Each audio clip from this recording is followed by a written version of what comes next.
Olá, este é mais um podcast Nossas Histórias da comunidade Democratizando. E hoje com vocês nós temos a ilustre presença da Renata Franco.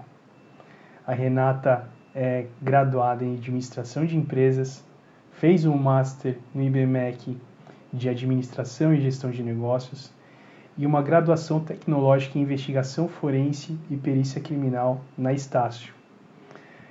Dentro da sua experiência profissional, a Renata começou a carreira como estagiária na Receita Federal do Brasil, atuou como auxiliar de departamento profissional na Domingues e Pinho Contadores e ficou quase 11 anos na UI, onde ela traçou boa parte da sua carreira. Há exatamente um ano, a Renata decidiu encarar o desafio de ser gerente de ética e conformidade Américas da Kongsberg Maritime. Seja bem-vinda ao nosso podcast, é um prazer tê-la aqui conosco. Obrigada, Vinícius. É um prazer estar aqui com você, tendo essa oportunidade de compartilhar a minha experiência e a gente pode começar. Não sei por onde a gente começa. Excelente, fica tranquila. Aqui no nosso podcast, Nossas Histórias, o objetivo é dar visibilidade a quem realmente importa e hoje a grande protagonista do nosso episódio é você.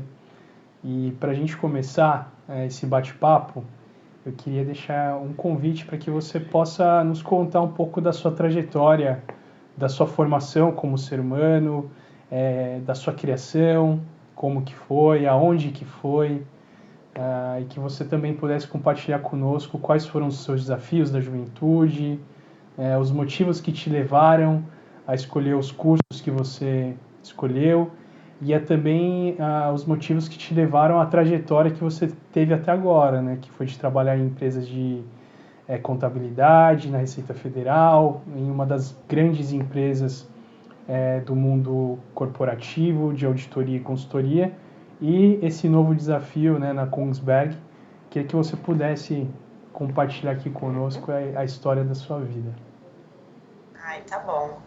Acho que ela é meio comprida, mas eu vou tentar resumir de alguma forma. Bom, acho que para contar um pouco de mim e da minha história, eu acho que a gente tem que começar um pouco... Nós somos frutos de outras histórias, eu acredito muito nisso, né? E eu, na verdade, sou fruto da história de dois adolescentes que se apaixonaram e acabaram tendo uma filha na adolescência, né? Aquela velho dilema social dos anos 90, né? Então, sou filha de Flávia e Alexandre, que eram dois adolescentes e não tinham feito faculdade. Vim de uma família que a minha família, na época em que eu nasci, não tinha muitas condições, nem muito estudo.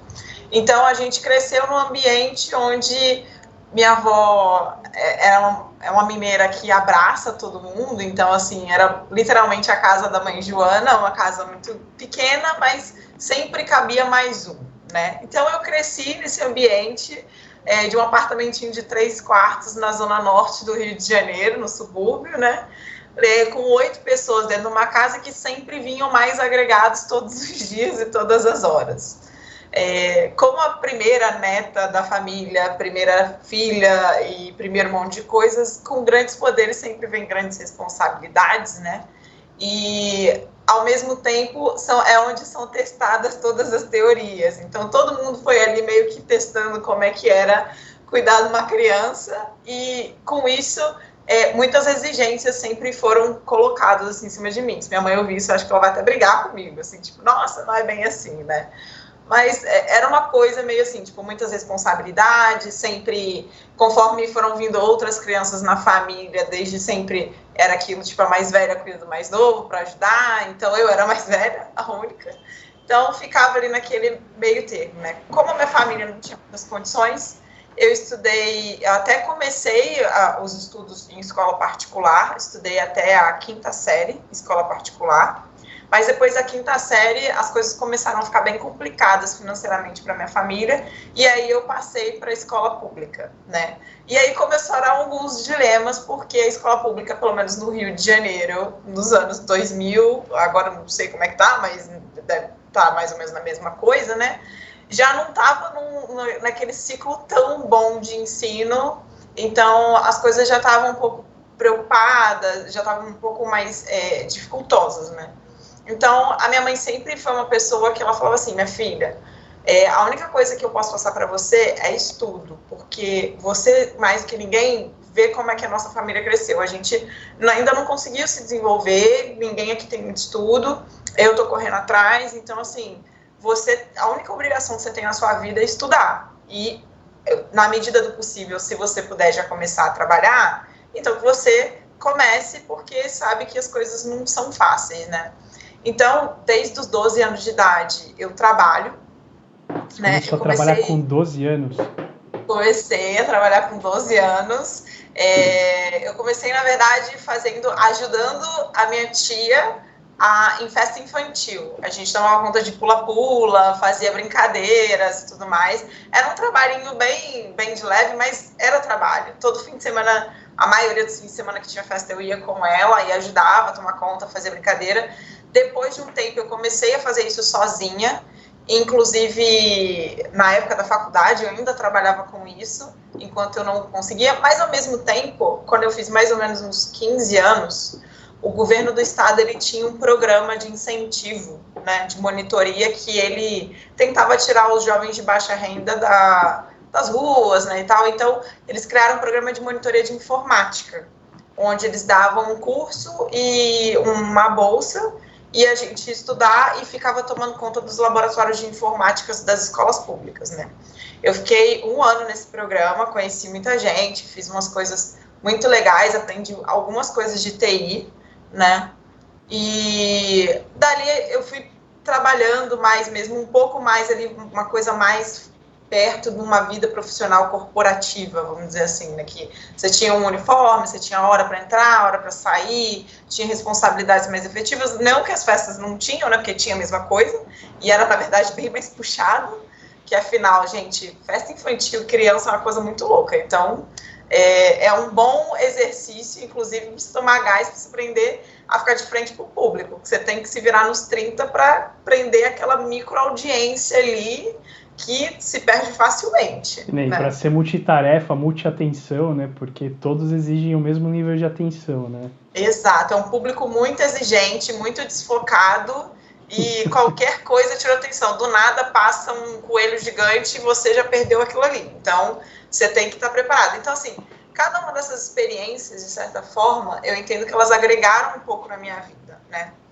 E aí eu fui para o 2º grau público, na época, e eu não tinha muitas aulas, né, porque sempre aconteciam algumas coisas na escola, a escola que ficava perto de favela, então às vezes tinha muita greve, tinha muito tiroteio, tinha várias coisas, e isso impactava. Então, quando foi chegando perto do meu 3º ano, do 2º grau, eu comecei a me preocupar, e eu era muito nova, eu tinha 15 anos, quando eu tive que tomar uma decisão do que eu queria fazer pro resto da minha vida. A minha escola pública, naquele ano, resolveu fazer um projeto de que a gente tinha que montar mini empresas, né? E aí, esse projeto das mini empresas, a gente teve que montá-la do zero, assim, tipo, separar, eram grupos, a gente separava quem ia fazer o quê, quem ia cuidar do quê, mas era de uma forma bem simplificada, não tinha tipo, vai montar um marketing, nada, não. Era assim, vocês vão se juntar, escolher o que vocês vão vender, e aí vocês vão ter que cuidar de tudo. Então, no final, vocês vão apresentar como é que foi esse processo. E aí eu sempre tive grupos muito grandes de amigos no colégio, e eu sempre tive essa coisa de, tipo, estar na frente das situações. E eu sempre fui muito organizada. Então, as minhas amigas acabavam confiando muito, assim, nas coisas que eu falava, sabe? E aí, naquela situação de montar esse projeto, eu me vi liderando aquele time, falando, olha, o que a gente vai fazer? O que vocês querem fazer? Vamos pensar aqui num negócio. E aí a gente pensou numa coisa fácil, que todo mundo sabia fazer, que era pulseira de miçanga, na época, que era um negócio que todo mundo fazia, né?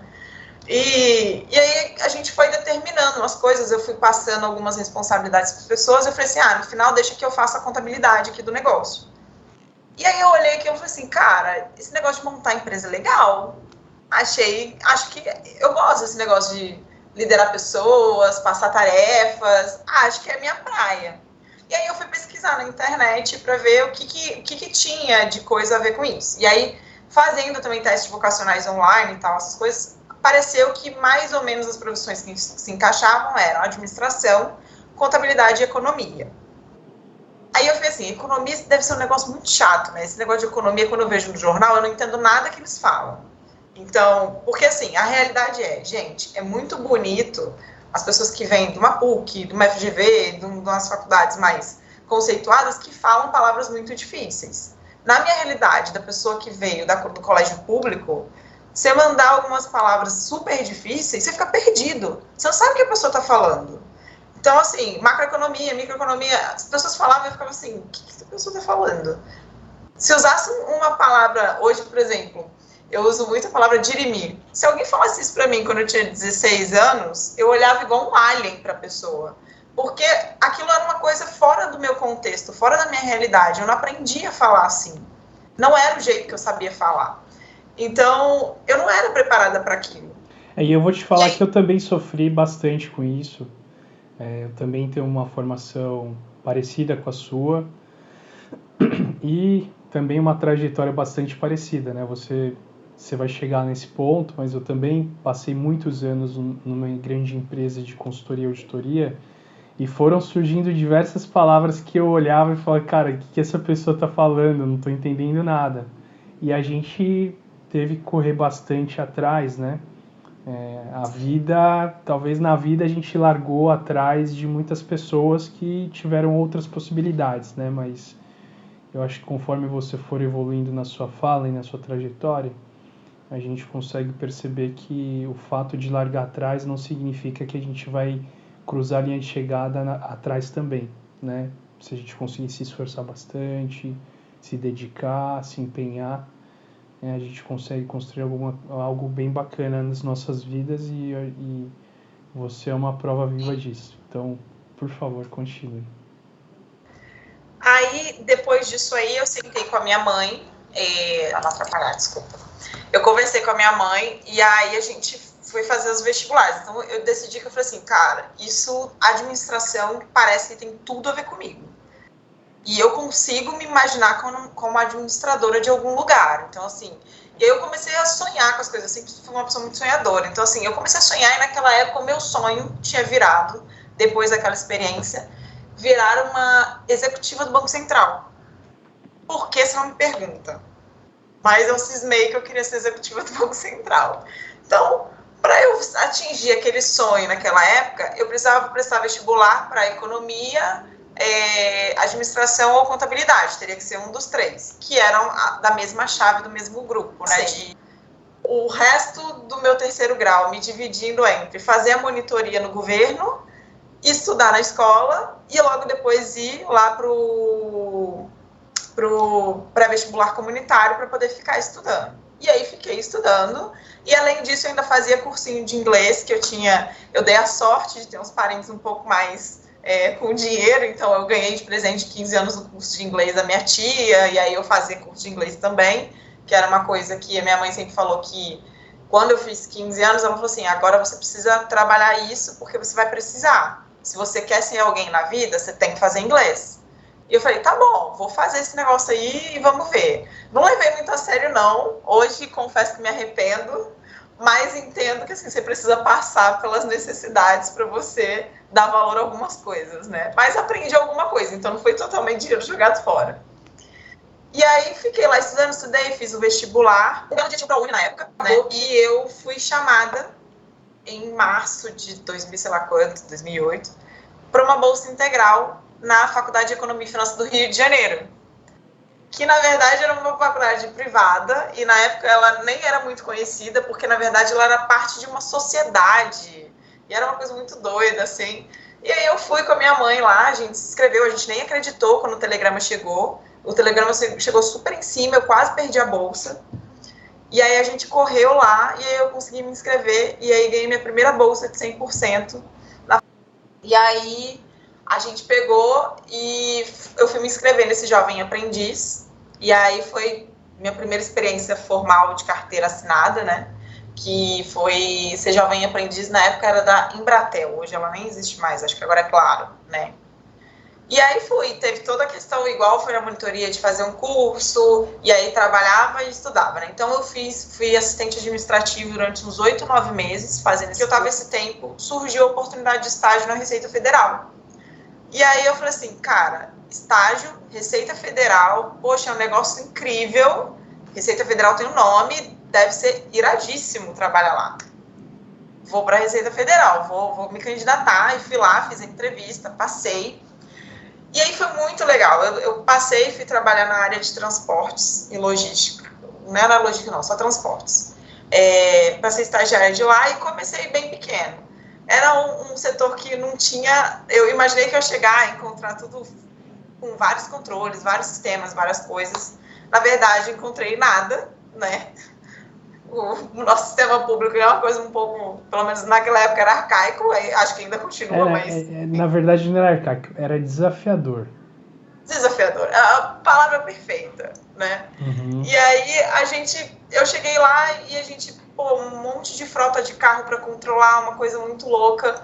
E aí eu comecei a desenvolver um sistema em Excel para ajudar eles a controlar melhor a nossa frota de carro e a fazer, inclusive, a manutenção desses carros, porque eu fui trabalhar na seção na divisão de repressão ao contrabando e descaminho. Essa divisão, principalmente, ela é uma divisão que ela trabalha muito atrelada com a Polícia Federal, fazendo rondas para pegar objetos de pirataria nas fronteiras, então, todas essas questões. Ou seja, você nunca sabe quando você vai ter uma operação. A investigação rolando lá dentro, um dia pode desbarcar e você tem que parar no Paraguai. E o carro tem que estar pronto. Com a manutenção em dia, para poder sair. Porque vai a caravana. Porque não sai um carro. Sai tipo 5, 6 carros ao mesmo tempo. Para ir em comboio, fazer toda a coleta, né? E aí volta os 5, 6 carros com um caminhão cheio de coisa, né? Então é uma coisa muito, muito louca, assim. E aí, naquela época, era uma coisa super confidencial, então eu não sabia das operações, eu não sabia como as investigações eram feitas, porque isso ficava só com os funcionários da Receita, mas eu ficava junto com a equipe do transporte para deixar tudo preparado e rodando. Então, a gente foi trabalhando aquilo ali. Com isso, na época, o chefe da divisão, ele percebeu que eu era muito boa naquelas coisas, e ele começou a me fazer rodar pelo setor.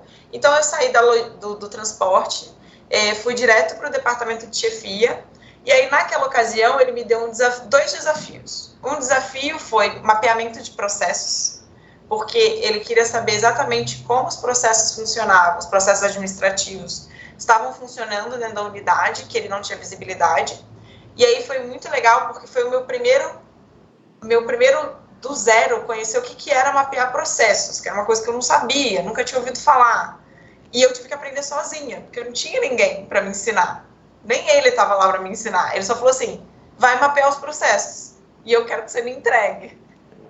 Eu, tá bom, ok. Então eu vou estudar e vou fazer. E foi assim, super desafiador, mas foi super legal, porque eu aprendi muita coisa, eu conheci ferramentas sozinha, fui aprendendo. E o segundo desafio que ele me deu foi contratar outros estagiários. Então, eu fiz a outra parte também de processo seletivo. Então, foi um estágio onde eu tive a oportunidade de fazer milhões de coisas diferentes e me agregou muito, assim, tipo, conhecer não só processos, pessoas, como que era olhar, tentar identificar perfis ali, naquelas coisas. Então, foram coisas que já foram me chamando a atenção. Só que aí, meu contrato estava acabando e você começa a se questionar. Tá bom, fiz 2 anos de Receita Federal, administrativa, aprendi muita coisa, muito contato com várias coisas, mas eu ainda tenho mais 2 anos de faculdade e eu não tenho ideia do que eu quero fazer, porque quando você faz administração, o que ninguém te conta é que, na verdade, você não sabe o que você vai fazer da vida, porque a faculdade é muito teórica e eles não te explicam o que você pode fazer com o curso de administração, porque você pode fazer tudo. O administrador, ele é um grande faz tudo. Por isso que dizem que se você não sabe o que fazer na faculdade, você escolhe o curso de administração, né? Exato. É o que a molecada sempre disse, pelo menos na nossa época, né? Sim. Era dito como o curso dos indecisos. É isso aí. E aí, para mim era muito bizarro, porque para mim nunca foi uma indecisão fazer administração. Eu escolhi fazer administração. Era uma escolha. Então, assim, era uma escolha muito certa. Quando eu falei assim, eu quero fazer administração. Esse é o meu curso. Tenho certeza que é isso que vai me levar para frente. Eu fiz o vestibular para administração, passei, mas no dia de fazer a matrícula eu transferi para ciências contábeis. Por quê? Porque eu tinha conseguido um emprego no escritório de contabilidade. Falei, puta, não, tem mais sinergia, né?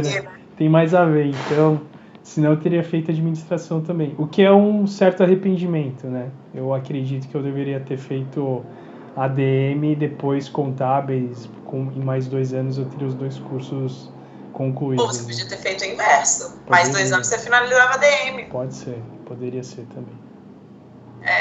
Assim, nesse contexto, quando eu me deparei que a minha faculdade, na verdade, ela não estava me dando, tipo, eu falei assim, beleza, a teoria é muito legal, tô achando ótimo, mas o que eu trabalho? O que eu trabalho com isso, né? Porque você aprende matemática financeira, um monte de coisa, mas trabalhar, eu quero saber emprego, né? Porque quem não tem dinheiro, porque tá preocupado com o boleto no fim do mês. Eu ainda nem pagava o boleto e já estava preocupado com os boletos que eu ia pagar. Então, essa era a minha realidade.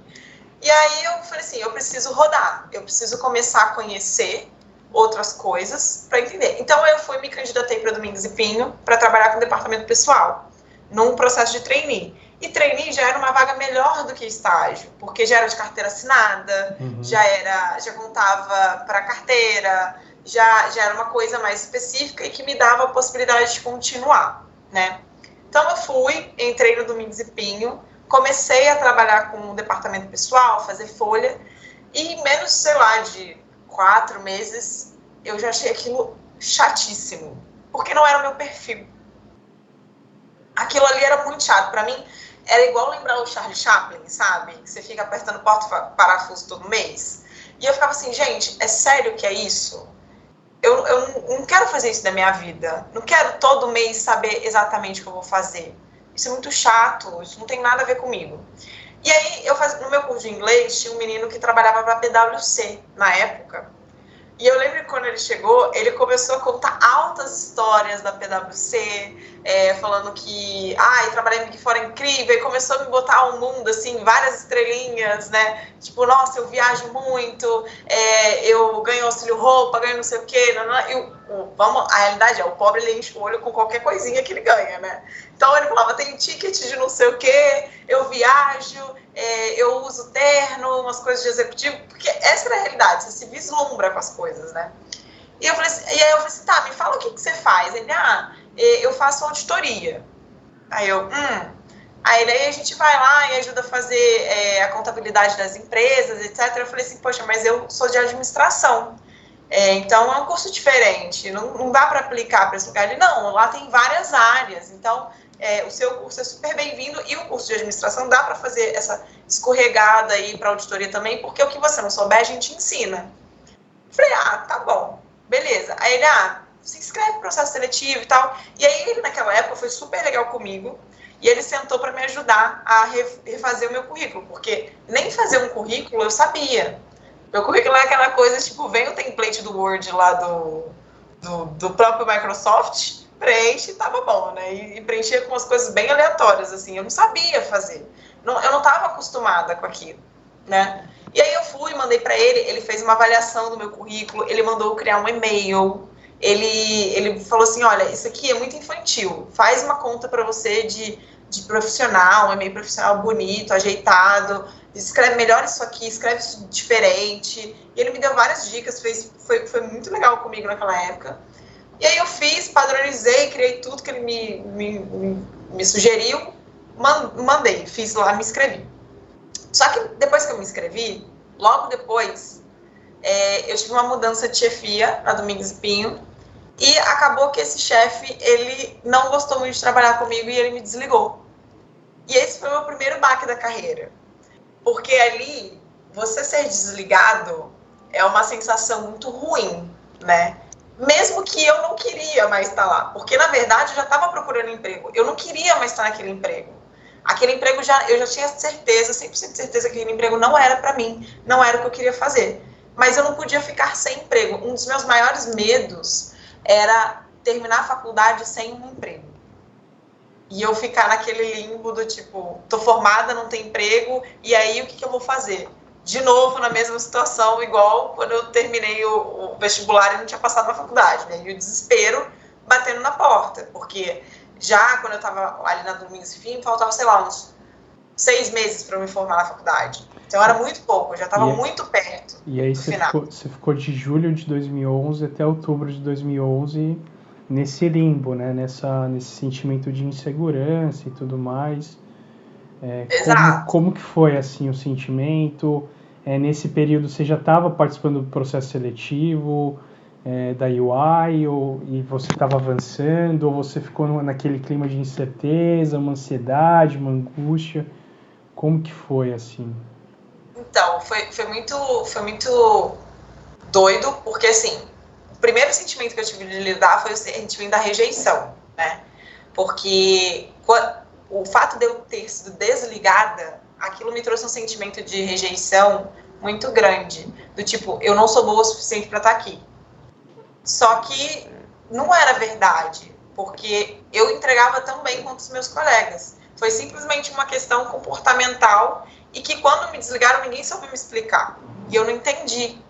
E eu ficava assim, eu queria entender o que aconteceu, para que eu pudesse trabalhar, para que eu pudesse melhorar, né, sei lá, para o futuro. Não vai ser aqui, mas pode ser em outro lugar, tá tudo bem.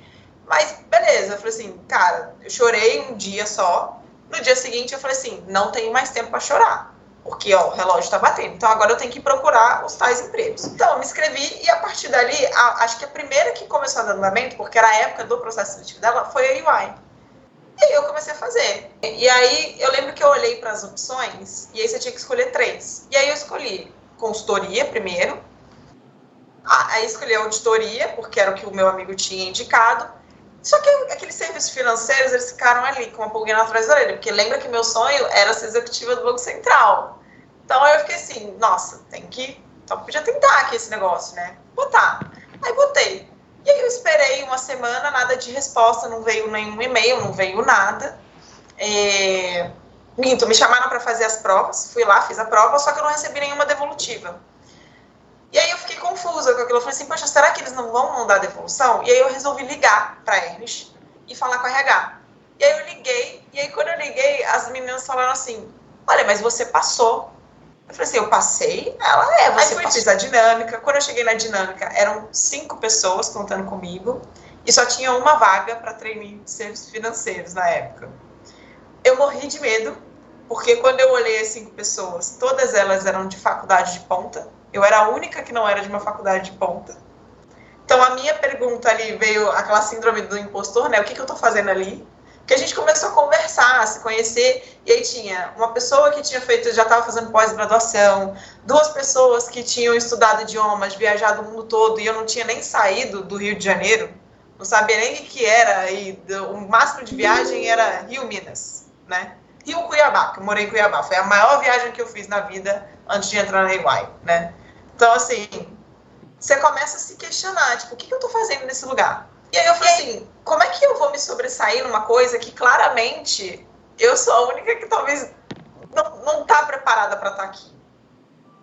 E aí quando veio a dinâmica, eu tive uma sacada, que foi assim, quando você não sabe sobre o que você tem que falar, você vai para sua zona de conforto e se coloca aonde você pode lidar, né? E aí a gente conversando, eu resolvi e falei assim, cara, vamos dividir essa apresentação aqui em 3 tempos? A gente faz uma introdução contando o histórico, porque o histórico está no papel. Então, você só tem que apresentar. Vem uma outra pessoa apresentando o problema e depois a outra vem apresentando a solução que a gente tem para oferecer. Posso apresentar o histórico? Terminamos a dinâmica. E a menina falou, olha, só tem uma vaga, a gente vai entrar em contato com vocês para dar o retorno. E a outra fase final era uma entrevista com o sócio. E aí fomos para a entrevista com o sócio, me arrumei, tudo bonitinho, fui lá. E aí chegou a entrevista e ele começou a me explicar que a vaga era para trabalhar com tecnologia da informação, dentro da área de serviços financeiros, e que tinha que falar um pouco de inglês. E aí ele pediu para fazer entrevista em inglês. E eu lembro que eu olhei para ele e falei assim, olha, eu já te aviso, eu não falo bem, mas a gente pode tentar. Eu sei que eu saí falando, se aquilo estava certo, se aquilo estava errado, eu não sei. Eu te confesso que eu nem lembro mais, mas eu sei que eu falei, respondi o que ele me perguntou, e deu tudo certo. Aí depois ele voltou para o português, e aí ele me perguntou sobre a vaga, se eu queria trabalhar com aquele assunto. E aí a única coisa que eu falei para ele foi assim, olha, eu estou fazendo faculdade de administração, não é de tecnologia, né? Não é de TI, eu não sei TI. Mas eu digo para você que eu sou uma pessoa muito esforçada. Então, assim, se você me ensinar, ou tiver alguém para me ensinar a fazer as coisas, e eu puder estudar, eu com certeza vou aprender. Então, se você me der uma oportunidade de te mostrar que eu consigo ir atrás, eu vou mostrar. E ele, então tá bom. Wise, Deloitte, KPMG, todas elas. E mais eu ficava interessada naquele assunto. Por quê? Porque aquele perfil de emprego, de você não ter um trabalho fixo, você não apertar ali a porquinha parafuso, você ter projetos, ter essa mudança, eu sentia que aquilo tudo era o meu perfil, de ter essa mudança frequente, né? E eu falava assim, cara, é nesse tipo de lugar que eu quero estar.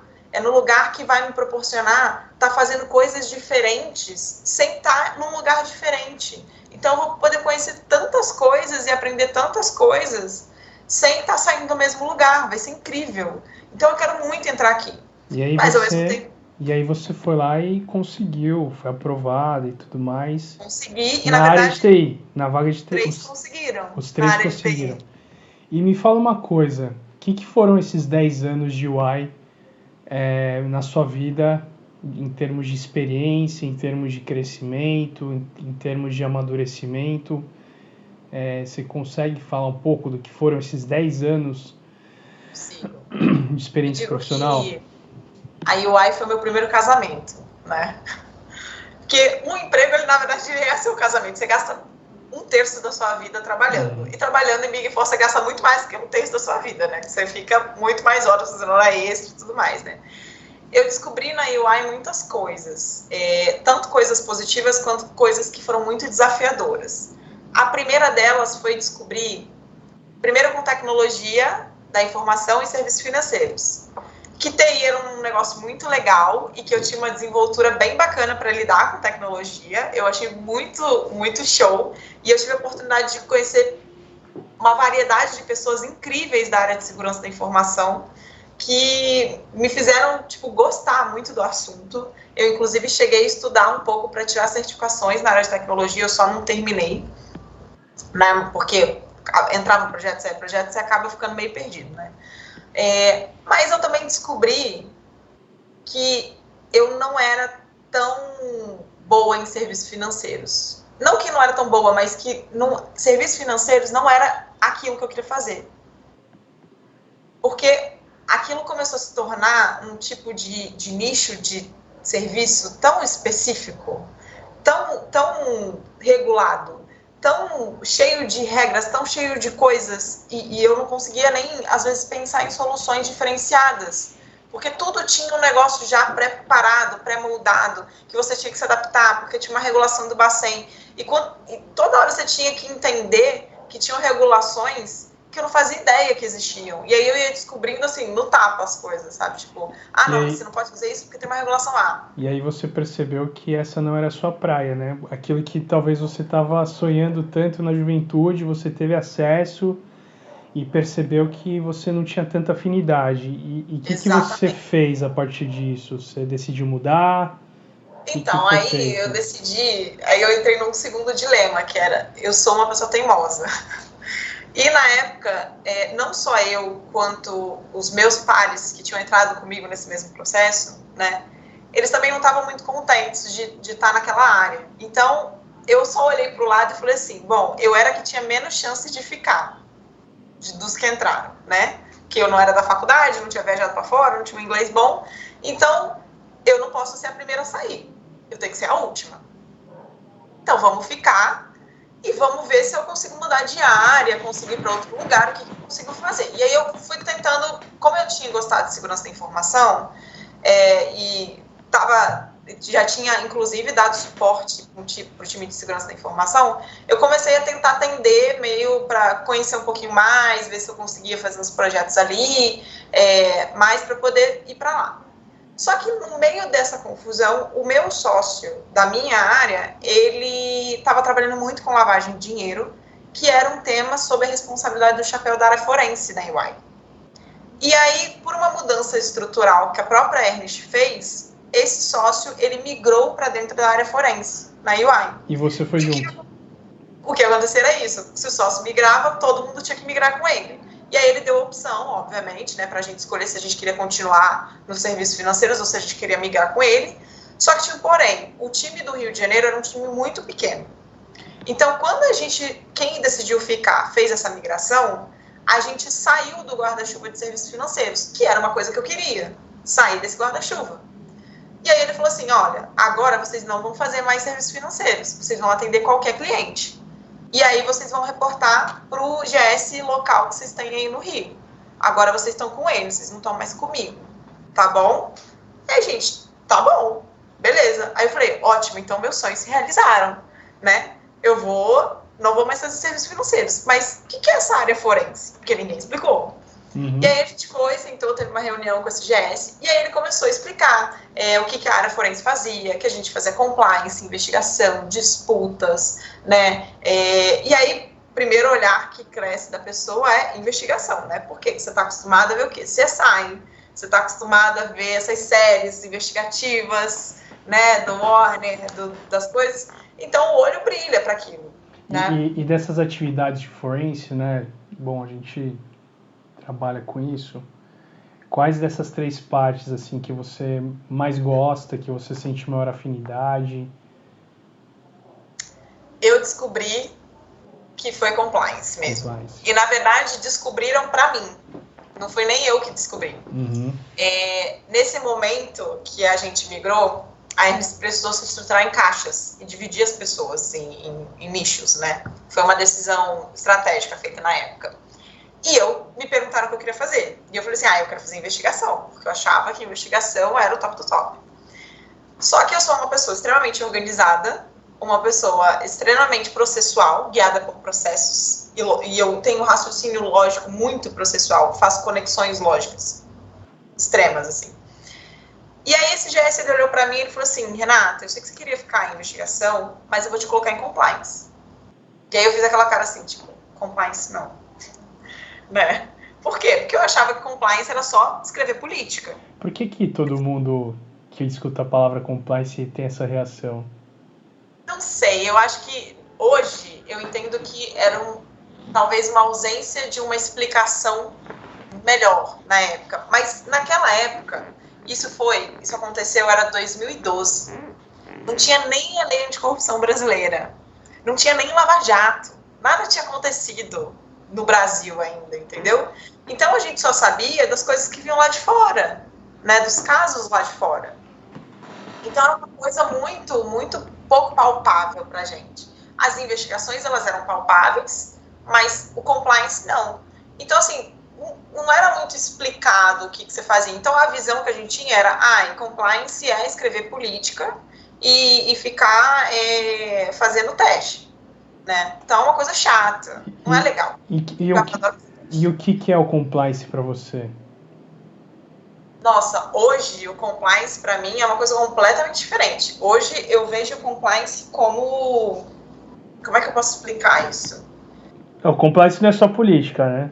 Não, ele não é só política. Não é só procedimento. O compliance ele é como se fosse o coraçãozinho da empresa, sabe? Tipo, para mim, ele faz parte do coração. Por quê? Primeiro, o compliance ele não é só uma área, ele é uma junção de várias áreas importantes da empresa e ele precisa, de fato, ter todo o apoio de todos os braços operacionais.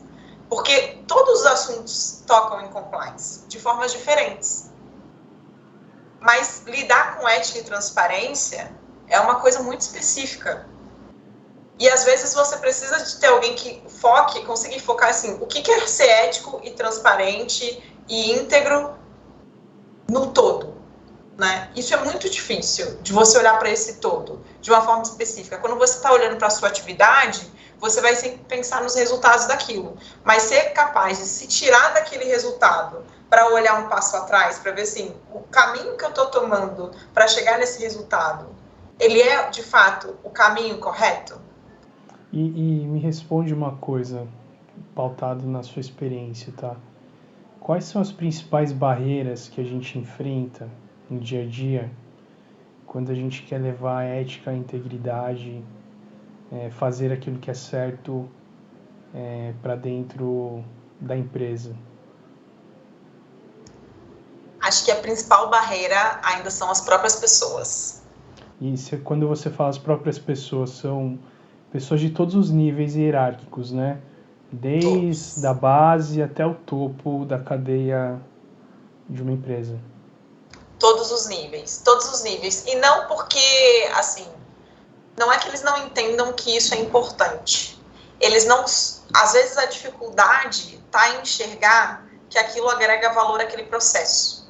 Porque no fim do dia, o que é? As áreas operacionais, elas estão ali focadas para entregar resultado. E muitas vezes o compliance traz algumas amarrações, traz alguns, vamos dizer assim, como é que eu falo? Algumas necessidades de se colocar algumas barreiras para proteger não só a empresa, mas aqueles próprios indivíduos que dificultam aquele processo. E aí, o que aquela pessoa enxerga? Ela não enxerga que aquilo é uma proteção. Ela enxerga que aquilo é um dificultador da entrega de resultado dela. Então, você fazer essa ponte, essa mudança cultural de visão, de que aquela barreira que foi colocada ali, ela não tem o objetivo de impedir ou dificultar o seu resultado, mas de proteger você e a companhia, é uma linha muito tênue. Porque os prazos estão aí. Os prazos, eles não esperam, né? Então, é como se fosse uma balança, sabe? A pessoa tem que pesar. E no fim do dia, pelo menos assim, minha experiência é que o compliance é um grande advisor. Nós recomendamos coisas, a gente não diz se pode ou não. Falar, eu recomendo, você siga ou não siga, ou siga dessa forma ou siga daquela. Agora, a decisão é da pessoa. Se a pessoa não quiser seguir aquela recomendação, é por conta e risco dela. Não é nossa, no final, no nosso papel. A gente fez a recomendação, a gente expôs aquele risco. E às vezes isso é importante, que alguém de fora traga para a gente uma visão de risco, que a gente que está dentro do negócio, com interesse naquele resultado ser positivo, porque quando a gente está interessado que aquele resultado se materialize, por muitas vezes a gente se cega. E nem é intencional, porque o nosso foco está ali, ó. Meu foco é vender essa caneta. Se eu puder, minha visão acaba às vezes ficando muito bloqueada, porque eu quero vender uma caneta. Então, o resto que está me atrapalhando, às vezes não importa. Só que quando a gente vai olhar o resto às vezes é alguém querendo te oferecer um valor extra para você vender aquela caneta só para ele e não vender para outros. Ou vender para ele aquela caneta com um preço muito mais abaixo do mercado do que aqueles outros, mas para que ele mantenha ali um contrato de maior tempo ou de volume mais expressivo, que no fim vai te trazer uma rentabilidade maior. Então, assim, é esses cenários que às vezes quem está lá na ponta se cega, intencionalmente ou não, né? Que existe, por mais que a gente ache assim, não é possível que as pessoas não vejam isso. Às vezes sim, é possível. Por quê? Ainda assim, mesmo a gente tendo passado todos esses anos, mesmo a gente tendo passado por uma Lava-Jato, tendo 1000 casos, a gente ainda escuta, mas sempre foi feito assim. Mas todo mundo faz desse jeito. Por que fazer diferente? Eu acho que o grande ponto aqui, se eu puder colaborar com essa reflexão, é que a gente vive um mundo do imediatismo, né? Tudo tem que acontecer dentro do mês, dentro da semana ou dentro do próprio dia. A gente não consegue ter a paciência de entender que para causar uma transformação real, né, de mudança de pensamento, mudança de comportamento, não é da noite para o dia. Né? É um trabalho de formiguinha mesmo, é um trabalho incessante, é um trabalho incansável de disseminação e transformação cultural. Isso realmente não acontece do dia para a noite. É isso que eu tenho falado para os meus clientes, que, cara, são anos trabalhando. A gente vai percebendo pequenas conquistas, né? E aí eu vou te fazer essa pergunta, né? Mas eu ia te fazer uma pergunta: o que é sucesso para o compliance? E acho que o sucesso para o compliance é quando a pessoa ela se depara com a zona cinzenta, porque quando você está numa zona mais clara, né, ou o oposto, seja, né, uma zona que você fala, cara, isso daqui não dá, né? É um fiscal me pedindo propina, né, para liberar qualquer coisa. Tá muito claro isso. Eu não vou fazer, né? Agora, quando você está na zona cinzenta, você fica na dúvida. E para mim, a missão, ela encontra o seu ápice de aderência quando na zona cinzenta a pessoa consegue raciocinar e entender que, cara, poxa, eu tô vendendo essa caneta, mas eu preciso seguir todas as leis, eu preciso seguir todos os princípios éticos, aquilo que está descrito no Código de Ética e Conduta da companhia, para que essa caneta ela seja vendida da forma apropriada. Porque se eu vender ela agora, eu vou ter um lucro agora, mas isso pode impactar o resultado da empresa para os próximos 10 anos e empregos podem ser perdidos por causa dessa minha atitude, né, de zona cinzenta. Então, essa é a minha visão, mas eu queria ver com você qual que é a sua visão também da definição de sucesso quando a gente fala sobre compliance. Eu acho que sucesso, quando a gente fala sobre compliance, é primeiro conseguir enxergar nos nossos funcionários, né, da nossa empresa, que eles conseguem reconhecer que compliance existe. Porque acho que a missão mais difícil é fazer com que o compliance seja aparente. Porque normalmente, o que é o time de compliance? São equipes, né? Equipes super pequenininhas, tentando ali fazer esse trabalho de formiguinha que você está falando. Mas para você causar esse impacto, você tem que, de alguma forma, trazer isso para a visibilidade de todos. Então, quando você vê que as pessoas reconhecem que esse time existe e que existe o compliance na empresa de alguma forma, e aí isso pode ser percebido de várias formas. Às vezes com pequenas ações de comunicação, às vezes por um treinamento, quando a pessoa faz um onboard na empresa, às vezes isso vai ser percebido no dia a dia, com a presença do compliance manager ou de alguém da equipe de compliance que está ali tomando um café. Às vezes a gente não sabe como a gente impacta a vida das pessoas só de tomar um café e ter um papo diferente com ela. E acho que mais do que tudo, o sucesso do compliance, ele tem quando o compliance, a equipe de compliance, ela consegue entender que o nosso trabalho, ele às vezes vai muito além de só políticas e procedimentos ou de apontar dedos e riscos para as coisas. Mas quando a gente consegue se colocar no lugar do tomador de decisão de negócio e entender assim, ok, como a minha recomendação também vai impactar esse processo? E essa recomendação que ela vai impactar esse processo, como é que eu estou ajudando a proteger o nosso risco, né? E o risco daquele indivíduo.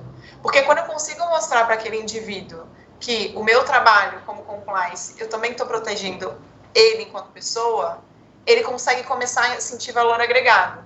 Porque a hora que eu explico para ele, falo assim, olha, se você fizer isso dessa forma e comprar essa caneta agora que vai ter aquele impacto em 10 anos, lá na frente isso pode virar um problema. E esse problema, ele pode cascatear em você. Porque você está tomando essa decisão hoje. É a sua assinatura que está indo nesse documento. Então você consegue entender que o risco não é só para a companhia, o risco ele é seu também. O risco é de cada um que está todos os dias na companhia. Porque às vezes a gente tem essa visão, enquanto a gente é funcionário CLT, de que a gente faz parte da companhia, mas o risco é da companhia, não é nosso. Mas ele é nosso também, ele é um pouco nosso. Aquela velha história do sentimento de dono, que todo mundo pede para a gente procurar e às vezes é difícil de encontrar, mas eu não digo que é um sentimento de dono, é um sentimento de responsabilidade. Cada vez que você coloca o seu nome em algum papel, não importa o seu cargo, não importa o seu nível, você está sendo responsável por aquilo. Você parte de um processo de responsabilidade. Cada um vai ter o seu nível de responsabilidade a ser considerado, mas você fez parte daquilo. Eu acho essencial, isso se aplica a qualquer profissão, e esse é um tipo de comportamento de liderança e de gestão também. Não basta apenas você dizer não pode, não dá, não faça, ou faça desse jeito, faça de outra forma. É importantíssimo você explicar o porquê das coisas. E nem sempre apliquei desse jeito, já dei carteirada no passado e os resultados não foram bons. Mas a partir do momento que eu entendi que é importante sim sempre falar o porquê, as pessoas conseguem absorver a ideia e transformar elas em ações. Fica muito mais fácil. Tem até uma ilustração que fala, né, que, poxa, se você está numa fila gigante, está atrasado e precisa furar uma fila, e se você simplesmente fura e não fala nada para ninguém, as pessoas que estão atrás, elas ficam iradas e, cara, vão querer te matar, trucidar. Mas, se você chega nas pessoas e fala assim, olha, nossa, eu estou muito atrasado, eu tenho uma entrevista agora, eu não posso chegar atrasado nessa entrevista, senão eu vou perder e tal. As pessoas criam uma empatia por você e falam, vai lá, pode ir. Né? Então, só um exemplo de como que a gente consegue trazer isso para dentro do nosso dia a dia e conseguir obter resultados melhores das pessoas que trabalham conosco. No caso, o trabalho do compliance com toda a empresa, a gente tem que convencer as pessoas o tempo todo de que elas têm que buscar a forma certa de se fazer, que elas precisam seguir o que está definido documentalmente em termos de procedimento, comportamento. Agora, a gente já está avançado aqui no horário. Me fala uma coisa, assim, eu acho que tem muita gente que passa pelo que você passou, né? Que trabalhou diversos anos numa empresa de auditoria e consultoria, numa Big Four, e de repente toma a decisão de ir para o mercado. Quando a gente fala ir para o mercado, é ir para a indústria, né? Não é trocar 6 por meia dúzia, que nem a gente brinca. Valeu a pena? Como que foi, assim, esse momento de mudança, assim, cara? Você ficou insegura, você ficou muito pensativa, ou não, você já tinha isso muito forte na sua cabeça e foi uma decisão fácil? Como que foi essa mudança? A mudança, ela veio um processo um pouco longo, assim. Foi um processo de reconhecer e sofrer alguns lutos, porque quando eu comecei a minha carreira na EY e que eu entendi que Big Four e aquele sistema de trabalho era um sistema que era muito a ver com a minha personalidade, eu fiz planos e eu fiz sonhos. Os meus sonhos era virar uma sócia, era aquilo. E conforme eu fui crescendo na carreira e fui me estruturando, ao mesmo tempo eu tive que começar a fazer um processo de me requestionar. Eu realmente quero isso? Quanto mais eu subia, mais trabalho eu tinha, menos tempo eu tinha, né? Então, era um ciclo vicioso. E, ao mesmo tempo, eu tive que começar a olhar um pouco mais para cima. Tipo, como é que é esse nível de responsabilidade dos próximos cargos? Quais são as situações que essas pessoas passam e que... Será que eu quero passar por isso? Será que eu me sinto pronta para isso? E outras coisas que eu tive que avaliar foram algumas exigências do tipo de mudanças que eu precisava fazer sobre a minha própria pessoa. E aí eu ficava pensando, eu quero mudar a minha própria pessoa para me encaixar em algum quadrado específico para poder atender determinada posição? Isso faz sentido para mim? Para mim, Renata, será que faz? Então foi um processo longo e doloroso de tentar entender, porque assim, eu gostava muito de estar ali. Tipo, aquilo ali era a minha casa.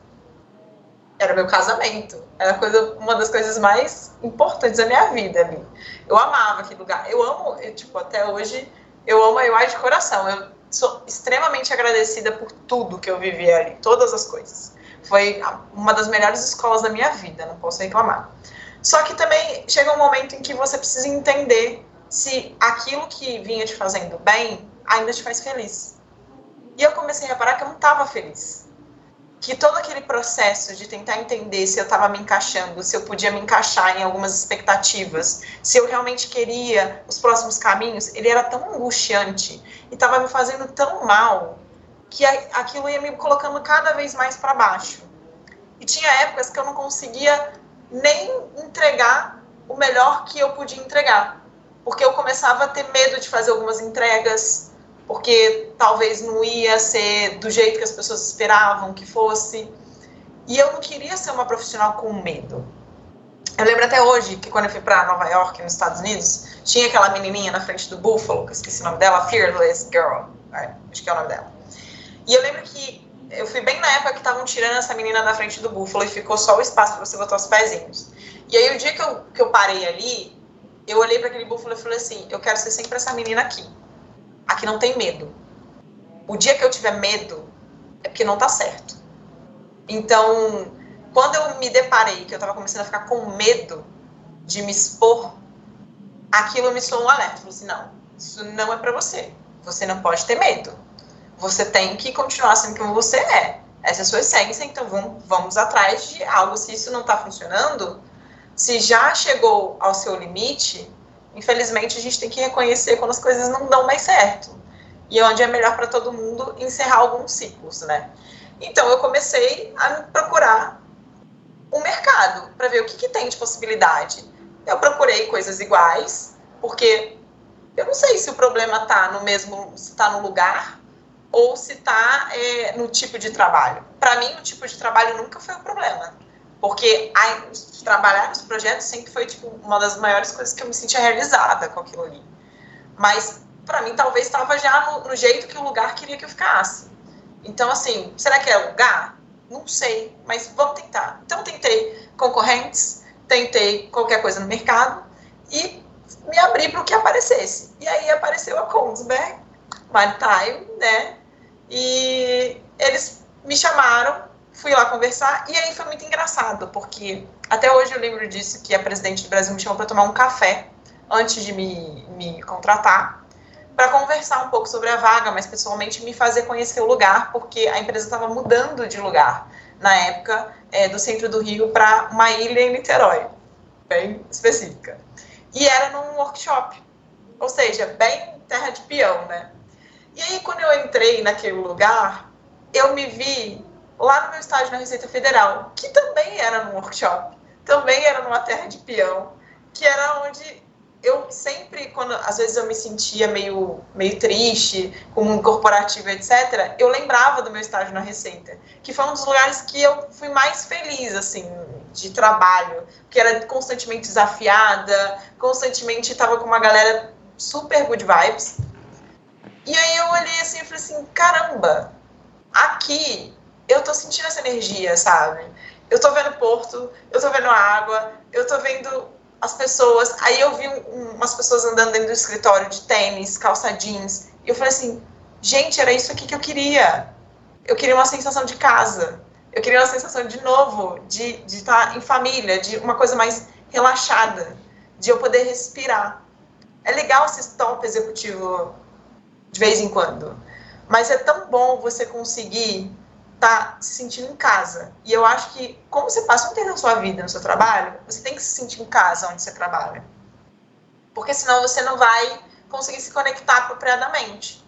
Então, naquele dia que eu tomei aquele café, eu tomei o café com ela, eu andei no escritório, eu andei no workshop, e aí eu fiquei vislumbrada com o workshop, porque é uma coisa incrível você ver o maquinário do marítimo e tal, e eu ficava assim, eu quero ficar aqui, me deixa aqui, sentada aqui, 5 minutos. Eu poderia passar um dia sentada no workshop, olhando assim, o maquinário, as pessoas fazendo toda a manutenção de thrusters, e eu ia achar incrível, do mesmo jeito. E eu falei assim, cara, pra mim é aqui, se eles me quiserem, eu quero.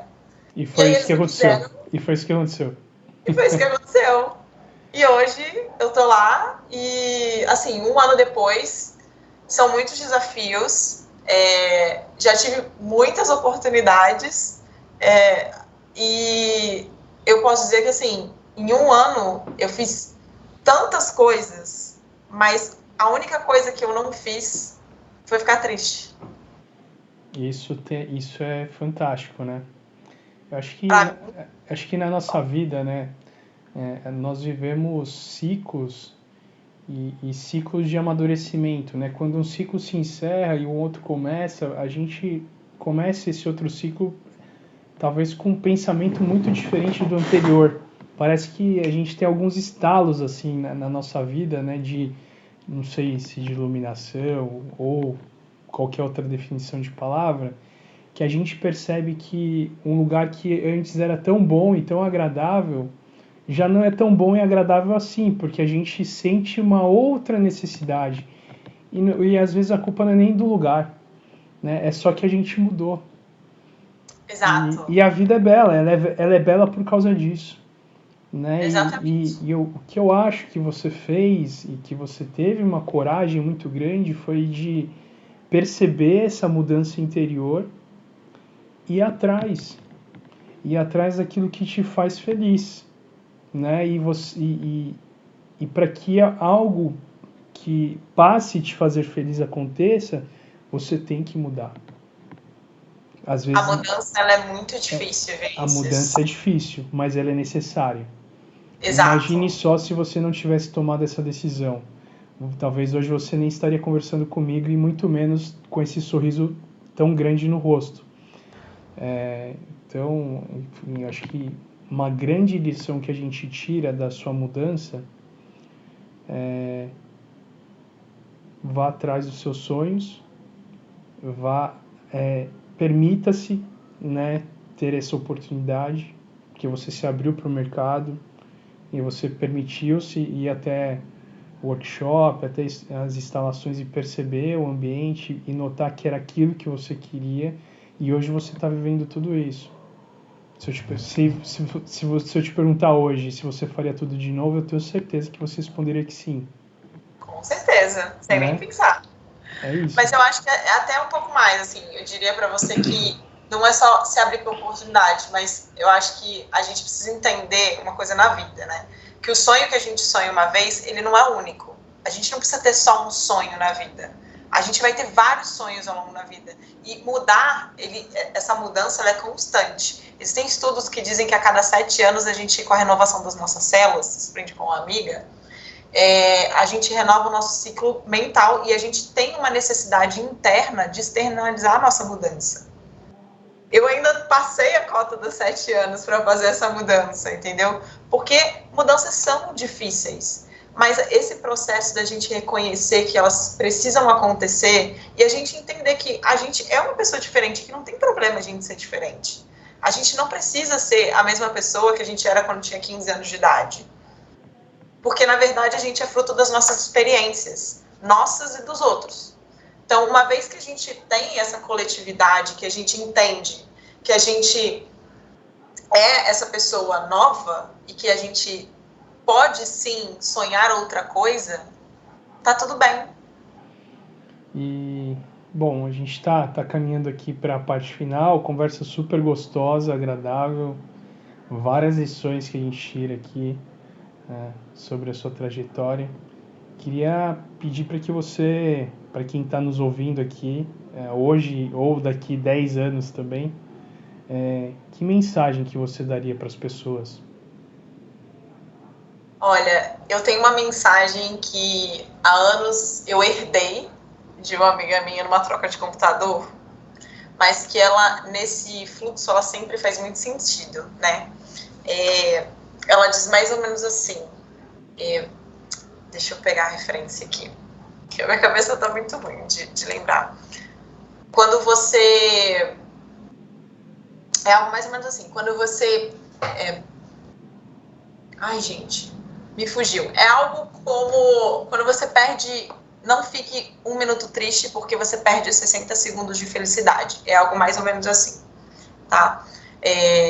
Isso é muito real. Eu lembro que eu olhava essa frase todos os dias colado no meu computador, que eu herdei dessa minha amiga, e toda vez que eu me via triste, eu ficava assim, eu tô perdendo meus 60 segundos de felicidade aqui por causa de algo que não tá me trazendo nada. Por quê? Então, não se deixe perder seus 60 segundos de felicidade, porque eles são muito preciosos. A gente passa muito pouco tempo nessa terra para ficar perdendo com coisas tristes. Recentemente eu escutei algo de uma pessoa mais sênior, né? E ela me perguntou, poxa, o que é mais importante? O que você acha que é a coisa mais importante na minha vida hoje? Logo eu pensei, a família? Só pode, né? Você tá casado, tem filhos, tem netos, é a sua família. Ele falou, não, é o meu tempo. Meu tempo é a coisa mais preciosa. Eu não sei quantos anos mais eu ainda vou viver. A média da população brasileira é 70 e poucos anos. Então eu tenho que respeitar e cuidar e zelar muito bem pelo meu tempo. Eu tenho que dedicar meu tempo à qualidade, à felicidade, à minha família, aos meus netos, à minha esposa, ao meu filho. E eu tenho que trabalhar num lugar em que eu me sinta bem, em que eu me sinta realizado, em que eu seja feliz. Eu não posso perder meu tempo fazendo coisas inúteis ou me dedicando a algo que não me traz felicidade. E eu acho que está muito... E eu acho que essa frase que sua amiga deixou no teu computador resume perfeitamente toda essa analogia que ele trouxe. Eu quero agradecer por esse tempo que a gente teve.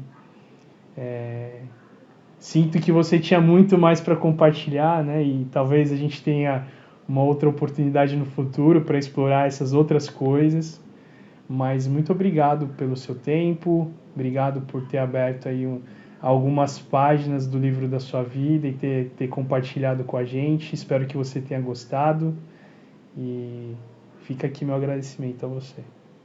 Obrigada a você, Vinícius, e boa sorte aí com todo esse novo projeto que tá incrível, viu? Obrigado. Bom, pessoal, esse foi mais um podcast Nossas Histórias.